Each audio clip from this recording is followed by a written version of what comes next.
There's something magical about holding the hand of someone you love. It's not just the touch. It's the unspoken connection, the silent reassurance that someone is there for you, with you. That's how it always was with Michael. Even in the early days, when our relationship was new and filled with the thrill of discovery.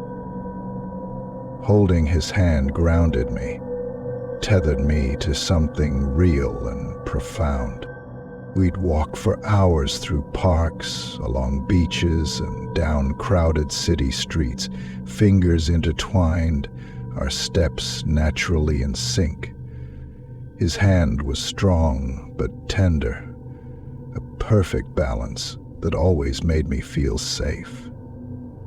Even when we weren't walking, sitting on the couch, or driving somewhere, he'd reach over and take my hand, as if to say, "I'm here." It was my favorite thing about him. I used to marvel at the little details of his hand, the slight calluses from years of work, the faint scar on his index finger from a childhood accident he'd told me about 100 times, the way his wedding ring sat snugly on his finger. It wasn't just a hand, it was his hand, uniquely his. And it brought me a comfort I could never quite put into words.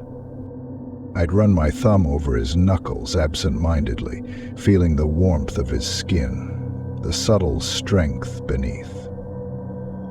In moments of stress or fear, I'd grip his hand tighter, and he'd always squeeze back, a silent promise that everything would be okay. I never felt alone when I was holding his hand. Lately, though, something about his hand feels different. It's colder than I remember, the grasp not as firm. When we walk together now, I feel people staring. It's not the kind of stare you brush off, either. They point, whisper, and some even cross the street to avoid us. The other day, someone outright screamed and ran away. I tried to ignore it, but it's hard not to wonder what they're seeing. Michael's hand doesn't feel quite like it used to, but maybe I'm imagining things. Love can play tricks on you. I keep holding his hand, though. How could I not? It's still Michael's hand, after all. The scar is still there, the wedding ring still snugly in place. When I hold it, I can almost hear his voice, almost feel his presence beside me. It's enough to make me forget about the coldness, the stiffness.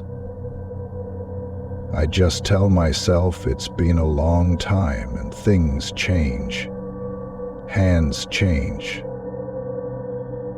Then today I saw the truth. We were walking past a shop window and I caught our reflection. At first I smiled, happy to see us together. But then I looked again. There was only me, holding something. It hung from my grip like a grotesque relic, flesh darkened and peeling, the bones of the fingers poking through in places.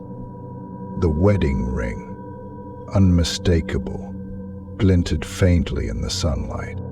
My breath caught as the memories came rushing back. The shovel, the cold earth, the soft thud of wood. It felt so good to hold his hand again, just like old times.